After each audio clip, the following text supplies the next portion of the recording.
Right, the folds of time and space.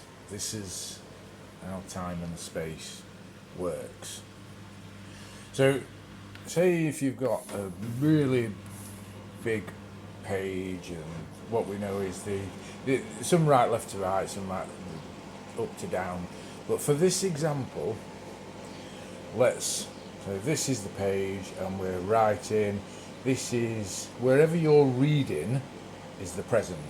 That's the moment that you are at within the story. Okay. So what happens is when space becomes an issue, yeah, the answer's in the question. When space becomes an issue, then you fold the page. So what happens is you then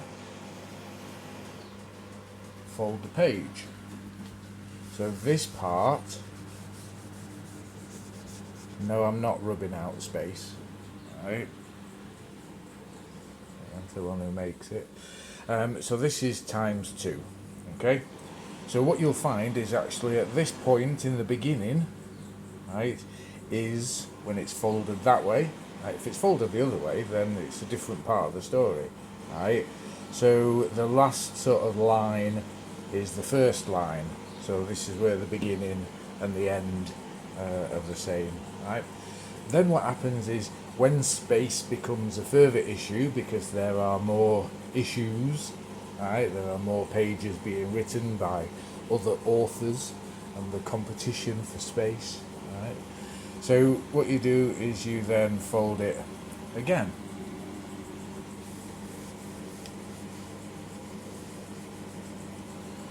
So then there are different points within the story, within the perception of time, contained within this one area.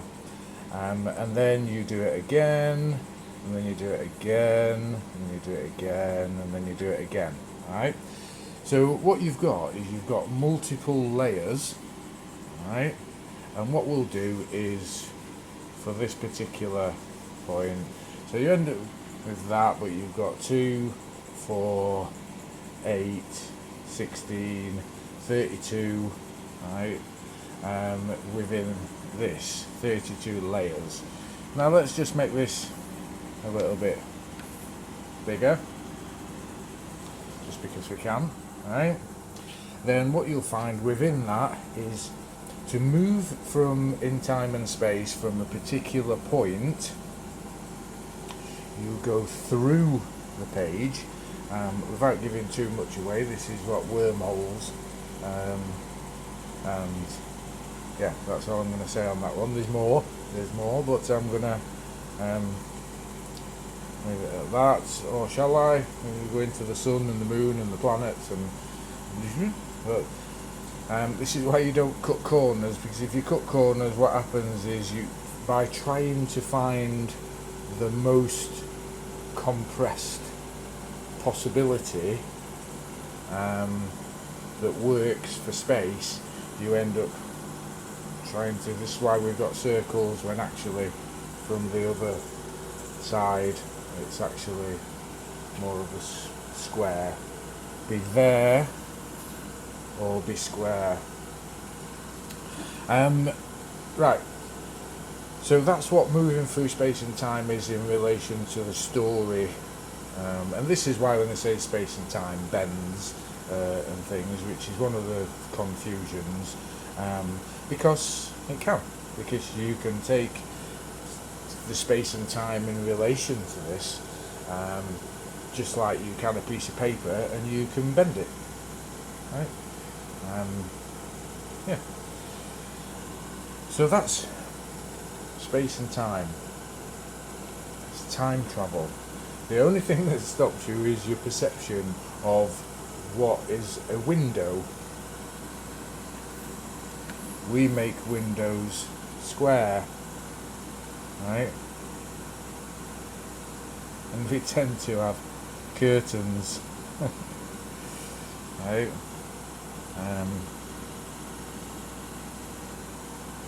though anybody who's watched Rainbow will know that windows come in different shapes. Right, so yeah, without going on too much, that's space and time and the story. Yeah, I'm not going to go into the coding of that too much because it's what happens is with the coding, it's a bit like a zip file. Each symbol, each letter, then from the symbol itself, then unpacks into further layers,